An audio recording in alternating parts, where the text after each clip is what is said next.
कुमार कार्तिकेय के जन्म के पश्चात उन्हें कृतिकाओं से उनके माता पिता अर्थात महादेव एवं माता पार्वती के बारे में ज्ञात हुआ। आप सभी ने सस्नेह मेरा पालन पोषण किया, इस नाते आप सभी मेरी माताएं हैं। तो कहिए माता, मैं किस प्रकार आपका ये ऋण चुकाऊं? पुत्र, हमें माँ कहकर संबोधित किया है तुमने, इसी सौभाग्य ने हमें धन्य कर दिया है। किंतु पुत्र, तुम्हारा मूल निवास यहाँ नहीं कैलाश है। हमने तुम्हारा पालन पोषण अवश्य किया है, लेकिन तुम्हारे माता पिता महादेव और माता पार्वती हैं। जाओ पुत्र, अब तुम कैलाश जाओ, क्योंकि वहाँ तुम्हारी माता बड़ी अधीरता से तुम्हारी एक झलक पाने के लिए प्रतीक्षा कर रही होगी।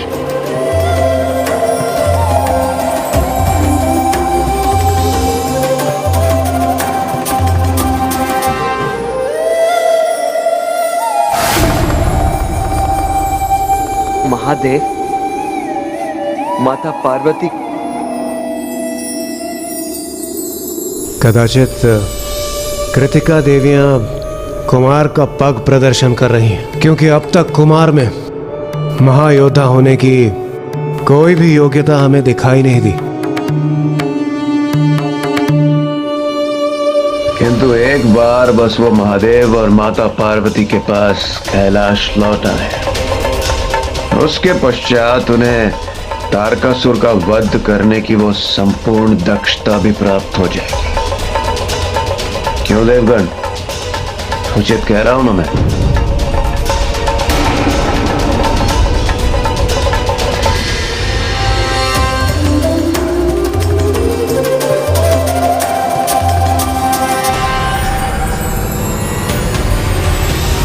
एक ओर जहां महादेव पुत्र कुमार कार्तिकेय का जन्म हो चुका था, वहीं दूसरी ओर दुष्ट तारकासुर भी युद्ध के लिए अपनी नई योजना बना चुका था। पंचा! पंचा! पंचा!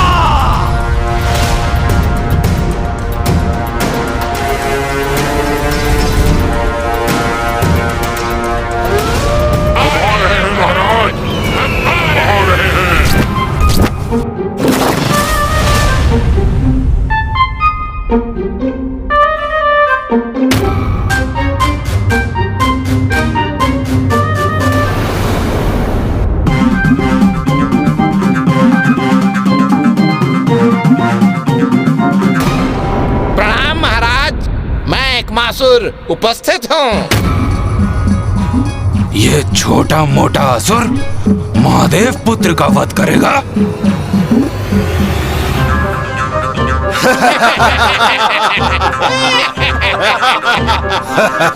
कैसा अटपटा असुर है ये?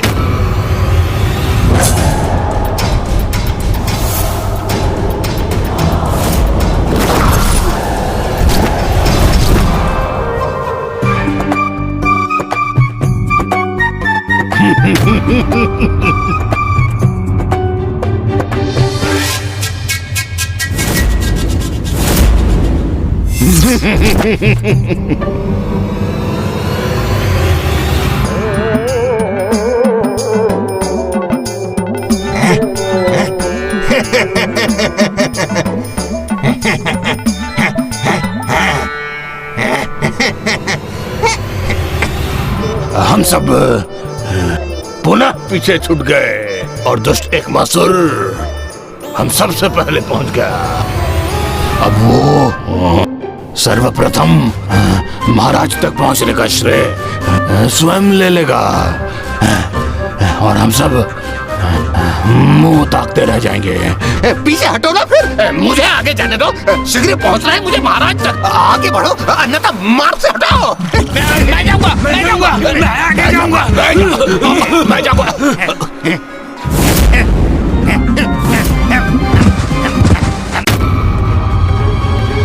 प्रणाम असुर सम्राट तारकासुर। पंचा, ये है मेरे पंचा।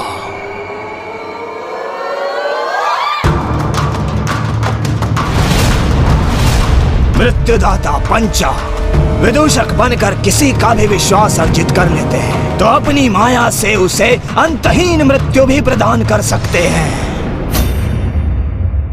अट्टासुर, जो कार्य तुम नहीं संपन्न कर सके वो मेरे ये पंचा करेंगे। ये वध करेंगे उस महादेव पुत्र का, महादेव पुत्र का।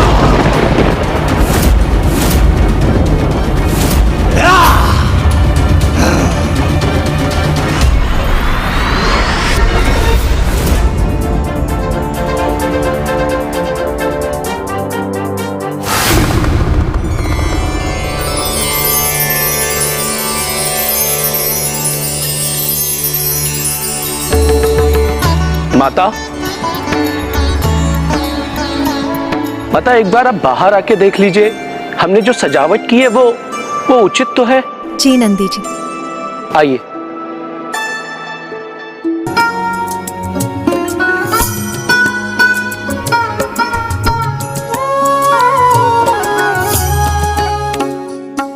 दिए कहाँ है नंदी जी? माता, गण अभी उन्हें भी उनके स्थान पर रख रहे हैं, देखिए। दिए पर्याप्त होने चाहिए नंदी जी। संपूर्ण कैलाश उनके प्रकाश से जगमगाता चाहिए मुझे। कैलाश का दीपक जो आ रहा है, मेरा पुत्र आ रहा है।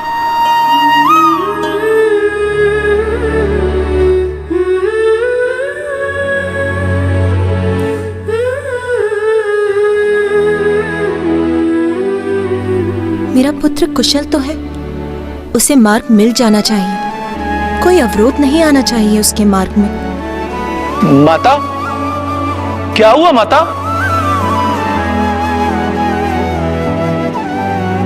मां बन चुकी हूं मैं, तो मेरा चिंतित होना तो स्वाभाविक ही है। मैं तो बस अपने हृदय को यही विश्वास दिला रही हूं कि सब कुछ कुशल तो है ना। मेरे पुत्र के साथ कुछ अप्रिय तो घटित नहीं होने जा रहा ना। अब खड़े क्यों हो? जाओ, महादेव पुत्र का अंत करके लौटो। चिंता के कारण अवश्य महाराज की बुद्धि भ्रमित हो गई है। ये असुर जो अपने शरीर के अंग नहीं संभाल सकते, वो महादेव पुत्र का वध भला क्या करेंगे?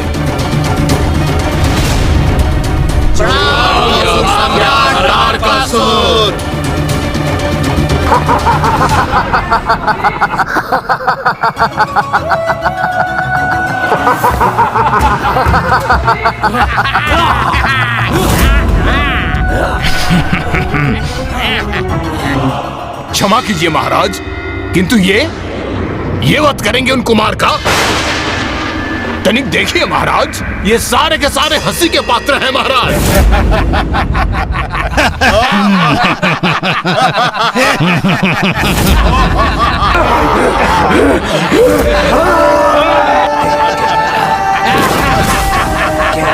पंचा, बड़े दीर्घ और कठिन यात्रा पर जा रहे हो तुम, तो इसलिए कुछ भोजन तो आवश्यक है ना? जी महाराज, हम आपके इस उत्तम विचार से सहमत हैं। हम सब यही सोच रहे थे, क्यों न इस हास्यास्पद दुष्ट को अपना भोजन बना लें। हाँ? मुझे अपना भोजन बनाएंगे ये? तो उचित है। कदाचित इसे तुम्हें लेकर जितने भी संशय हैं, वो सब शांत हो जाएंगे।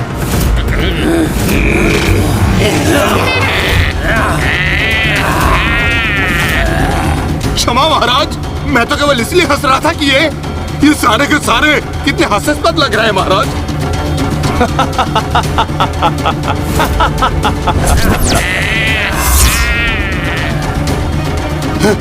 क्षमा।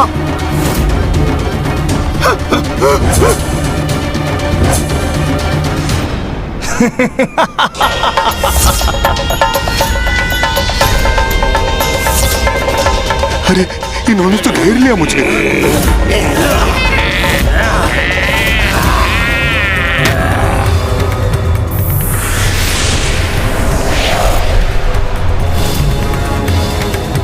विचित्र है, मायावी है, भयंकर है ये पंचासुर।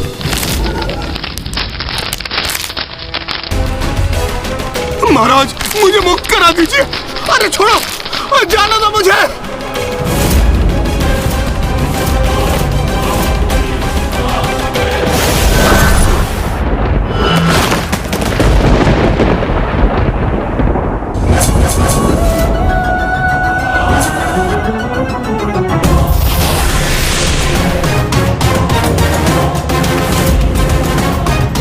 इनकी माया और दुष्टता धूर्त भी है और मायावी भी।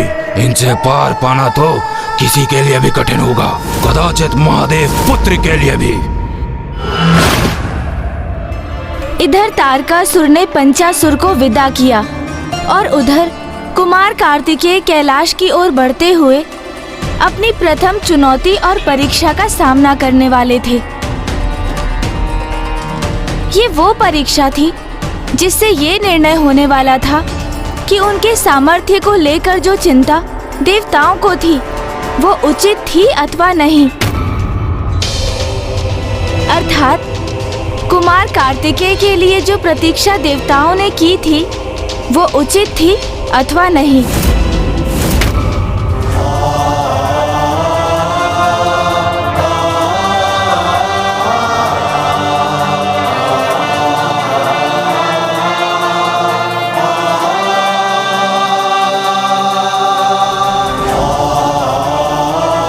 वो रहा कैलाश, अर्थात मेरे माता पिता, जगत पिता महादेव और जगत माता माता पार्वती का निवास स्थान।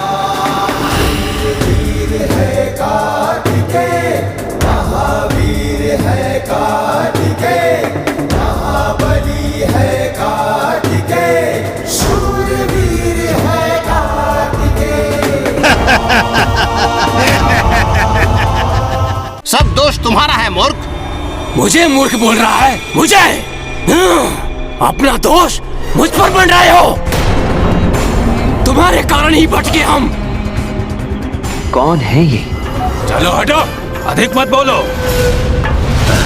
भूल तुम्हारी है और भुगतू मैं। अरे हम तुम्हारे ही कारण भटके हैं। रुक जाइए आप सभी। मछली जाल में फंस गई है।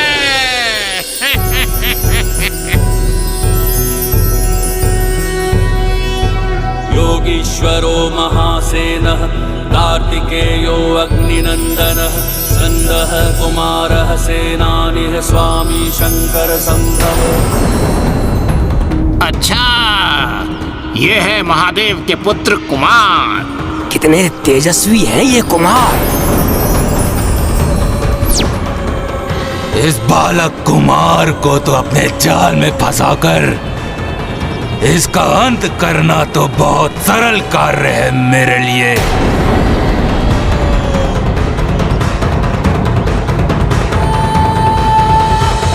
कौन है आप सभी और इस प्रकार यहाँ कलह क्यों कर रहे हैं? मैं बताता हूँ कि हम कौन हैं। ये एकमासुर है, ये त्रियासुर है और वो दशरथसुर है और ये छत्सरसुर है और मैं द्विधासुर हूँ। हम ये एक माँ के कारण ना अपने मार्ग से भटक गए हैं। भटक गए? किंतु आप सभी जा कहाँ रहे थे? कैलाश और कहाँ। हम महान महादेव के दर्शन के इच्छुक हैं। इसी अभिलाषा को हृदय में धरकर कैलाश जा रहे हैं। ये यात्री पिताश्री के दर्शन करना चाहते हैं तो इन्हें कैलाश ले जाना मेरा कर्तव्य है। आपकी समस्या का निवारण मैं किए देता हूँ। मैं भी कैलाश ही जा रहा हूँ, तो यदि आप सभी चाहें तो मेरे साथ आ सकते हैं। ये कौन मूर्ख है और उसकी सहायता क्यों कर रहे हैं कुमार? इंद्रदेव, कुमार शीघ्र अतिशीघ्र कैलाश पहुंचने को आतुर हैं, किंतु मार्ग में वो भटके हुए यात्रियों का मार्गदर्शन करने के लिए रुक रहे हैं, तो आप उससे इतने विचलित क्यों हो रहे हैं? विचलित मैं नहीं सूर्यदेव, कुमार हो रहे हैं। प्रतीत होता है अकेले कठिन यात्रा करने के विचार से ही वो भय का अनुभव कर रहे हैं, इसलिए वो किसी का साथ पाने के लिए आकांक्षी है। क्योंकि है तो वो सुकुमार किशोर ही ना।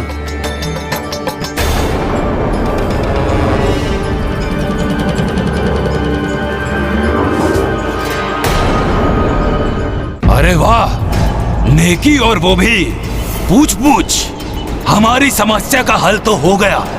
हमारा गंतव्य स्वयं हमारे सामने उपस्थित है।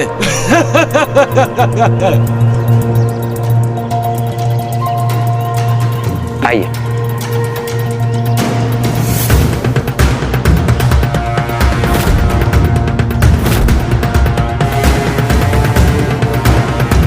वैसे क्या आप भी महादेव के दर्शन करने जा रहे हैं?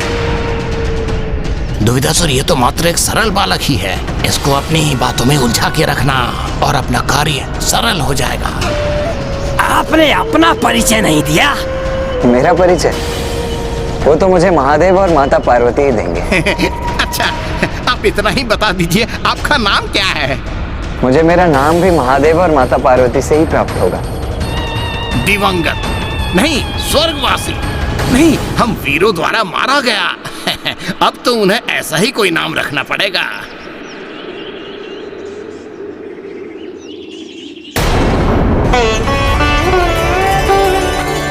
माँ, पिताश्री, मैं आपके दर्शनों के लिए अत्यंत अधीर हूँ।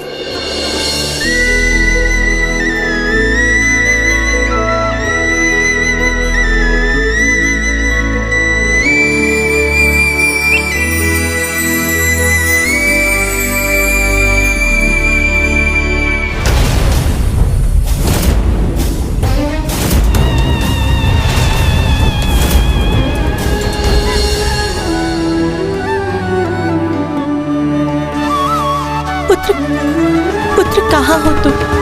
मेरे नेत्र कब से तुम्हें देखने के लिए अधीर हो रहे हैं। शीघ्र आ जाओ पुत्र, मुझे तुम्हारी बहुत चिंता हो रही है।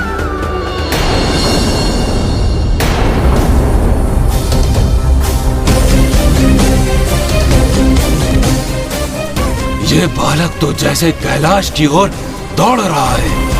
हम जिस कार्य के लिए आए हैं वो करने का कदाचित यही उपयुक्त समय है।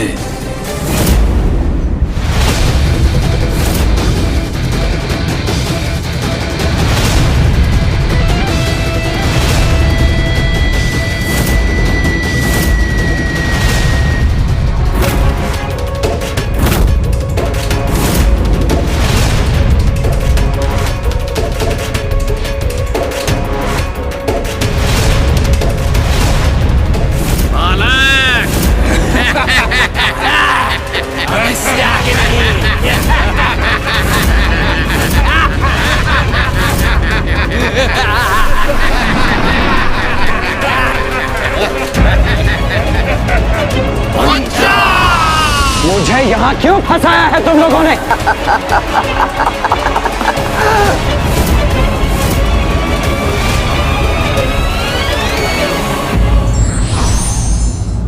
किसी की योग्यता पूर्ण रूप से जाने बिना किसी भी निर्णय पर पहुंचना उचित नहीं होता।